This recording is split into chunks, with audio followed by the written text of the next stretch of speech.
Hi, friends. Welcome to the Hey Fundraiser podcast. I'm your host, Mary Hackett, and whether you are a frontline fundraiser, the operations professional, a board member, or just someone wanting to make an impact in your community, this podcast is for you. We cover all facets of fundraising, and our main objective is to give you ideas and inspiration to help you raise more money. Join us as we grow, learn, and make an impact together. Hey fundraiser, today we are going to dig into your major gift portfolio. This is a topic I'm so passionate about because if you don't have the right prospects in your major gift portfolio, you cannot be successful in your fundraising, specifically with major gifts. So without the right prospects, you're just kind of flailing about and hoping that someone is going to make a major gift.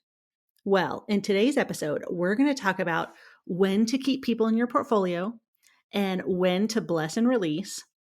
We're going to dig into the perfect portfolio composition for you and how many prospects should be in your portfolio. So here's my truth. I have spent too much time chasing the wrong prospects.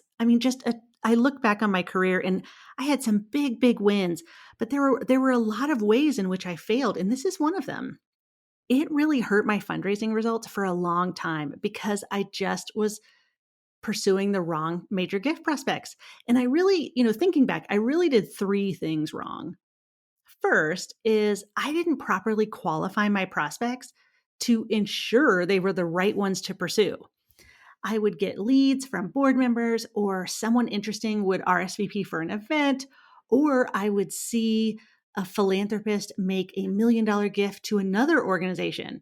And then I would immediately begin a strategy like, oh, how can I reach out and cultivate and get that $1 million gift like that? I just wasn't that fierce protector of my time in my portfolio that I should have been. Now, the second place that I went wrong was I let my well screening results distract me from people who were already in my database. When the wealth ratings came in, I would go off and just chase these whales, these massive philanthropists who really had no affinity for my organization. If wealth screening results come back and there was someone who could make a $500,000 gift, it's exactly where my focus would go without fail. I would spend time, kind of chasing this person, building a strategy, trying to figure it out when I really could have closed two $250,000 gifts during that same time. And those were people who were already involved in my organization and already showing affinity and capacity. And oftentimes, I never really closed that one $500,000 whale gift. I know you can't see me right now because this is a podcast, but I'm just shaking my head in disappointment. The other thing that I did that just wasn't best practice was my portfolio was too big. Back in the day when I started my career, and I'm going to date myself here, but the portfolio size was like 150. Like, oh, people would say, you need 150 prospects in your portfolio. And so I did that. That was way too many prospects to manage. My attention was spread too thin over 150 relationships that I was trying to build and maintain and cultivate and move through the moves management cycle and steward. And it was just too much. Now, because my attention was spread too thin over 150 prospects, I really didn't give good service to anyone. I was making a millimeter of progress on 150 fronts, ergo, no progress. Only when I became super duper selective with my portfolio and who gets put into my portfolio did I start crushing my major gift goals. This is the key, my friends, to successful fundraising. It is all about the portfolio composition. I would rather have a portfolio of 10 great prospects and only focus on those 10 prospects than a portfolio of 100 iffy, low affinity prospects. Let's talk about 6 things that you can do so you don't fall into the pitfalls that I did. So, number 1, only pursue prospects with high affinity and high capacity. If they don't have both, bless and release them from your portfolio. A true major gift prospect has the capacity, like the wealth assets capacity to make a major gift, and they have the propensity, the inclination to do so. I mean, they truly care about your organization. If the prospect has high affinity, right, they love your organization, but they can't make a major gift, they can give their time and should be a volunteer, but they should not be in your portfolio. On the flip, if a prospect has high capacity, I mean, I live in the Northwest, so we have like Jeff Bezos and Bill Gates and all of these huge philanthropists that all these fundraisers are just chasing around town. Well, they are very clear about what they want to philanthropically commit to. So if you're chasing a high capacity prospect that has low affinity for your organization, that is also not a good prospect, and that prospect should not be in your portfolio. Every single prospect needs to have both high affinity, like the love for your organization, and high capacity to actually make that major gift. Your time is so precious, and every moment spent on an unlikely prospect is a moment taken away from someone who may genuinely need and benefit from your organization's work. Are you having trouble getting in the door with new prospects? Do you need some fresh ideas to cultivate donors? If so, check out the Donor Cultivation Method. This is Hey Fundraisers' newest online course, and it will take you through all aspects of donor cultivation, from how to open the door with new prospects, to when to know it's time to ask for a major gift, and everything in between. This masterclass is perfect for someone newer to fundraising and the seasoned fundraiser who is looking for new ideas. With 6 modules filled with video lessons, you'll also receive a 46-page workbook so that you can put the information to use immediately. Visit www.heyfundraiser.com/courses to learn more about how the donor cultivation method can help you raise more money and build deeper relationships. That's www.heyfundraiser.com/courses. So the first thing you can do is to make sure that your prospects have high affinity and high capacity. You have to have both. Okay, second thing is make sure your portfolio is the right size for you and your role. If you're managing gift officers and spending 50% of your time doing that, your portfolio might only be 30 prospects, and that works. However, if you're focused on major gifts 100% of your time, you might have 75 prospects in your portfolio. So don't let that old adage of you need 120 prospects or 150 prospects in your portfolio drive any of your work. I mean, we're really talking about quality over quantity here. Okay, here's the rubric for how you can tell if your portfolio is the right size for you. Now, this is one of the best metrics in the history of metrics for fundraising, in my humble opinion, and it's called coverage. And this means that you have a quality contact with 80% of your portfolio at least every 6 months. Now, we're talking about quality contacts here, not emails, not, blast emails, not newsletters, not event invitations. We're talking about cultivation, solicitation, or stewardship move that is strategic and it advances your relationship to that prospect and that prospect's relationship to the organization.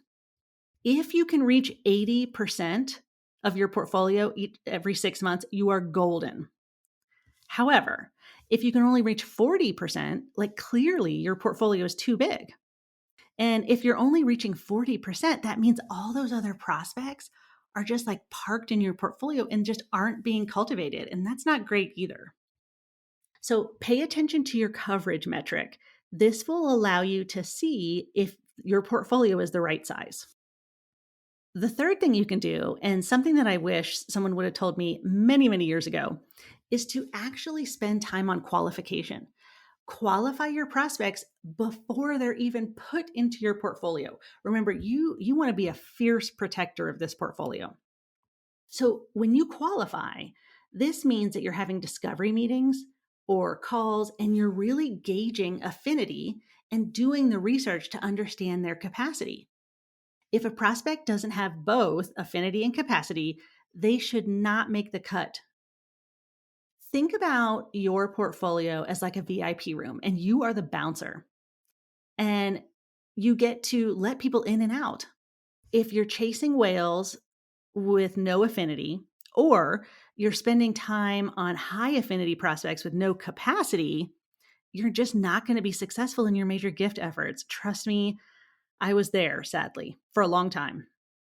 Okay, the fourth thing you can do is limit non donors from your portfolio.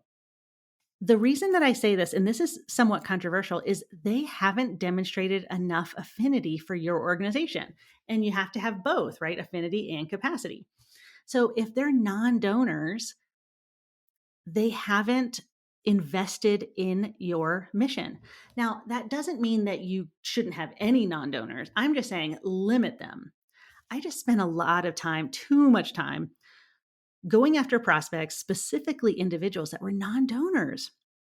And I used to think, I can convince them that my organization is worthy of their support.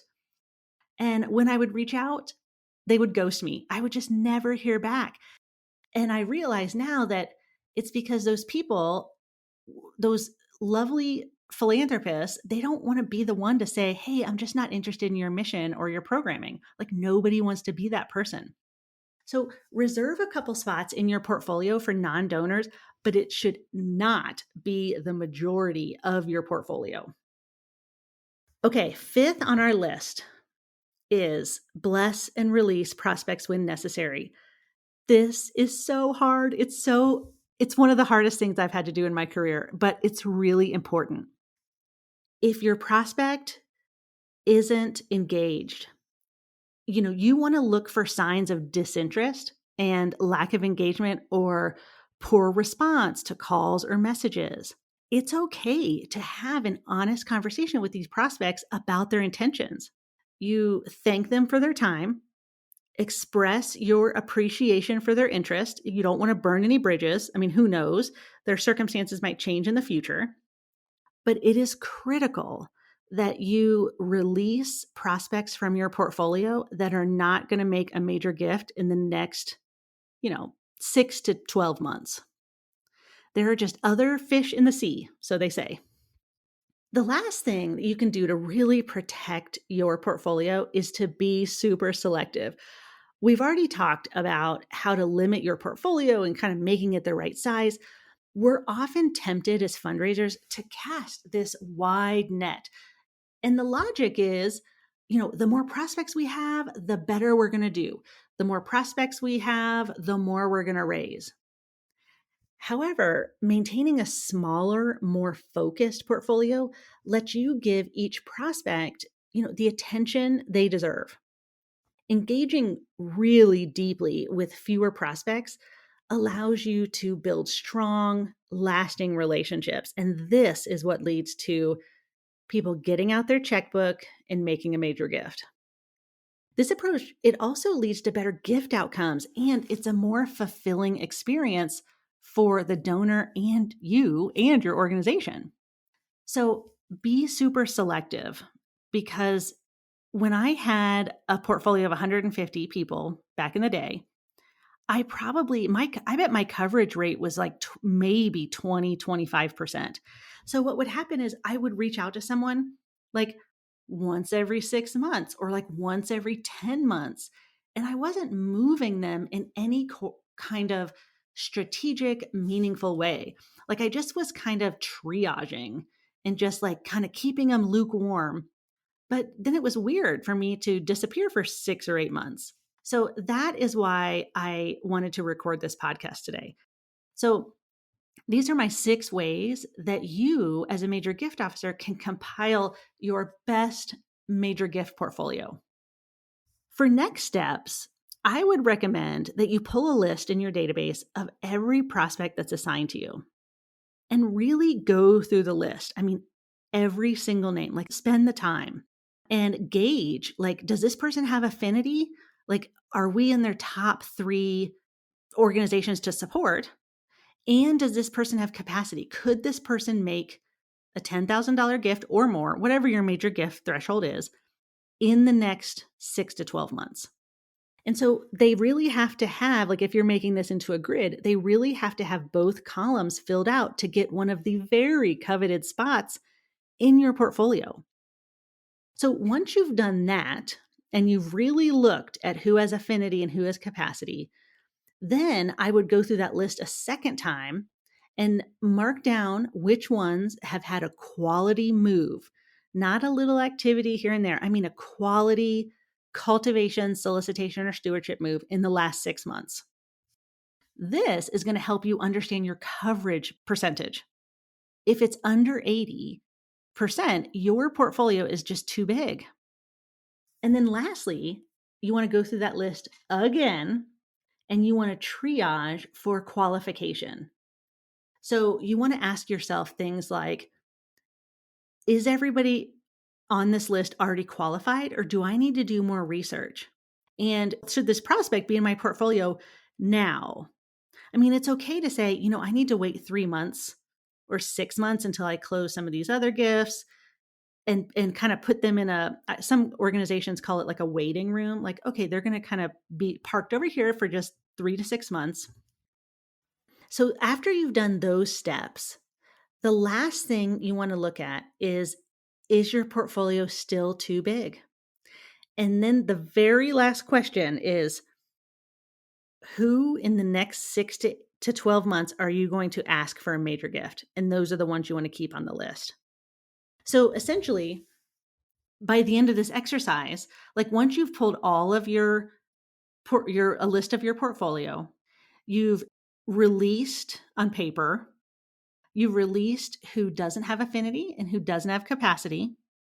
And then you release those who have not had a quality contact in 6 months or more. And then now you're saying, okay, this is the group that I'm going to solicit in the next 6 to 12 months. My ideal portfolio is like 60 to 70 prospects.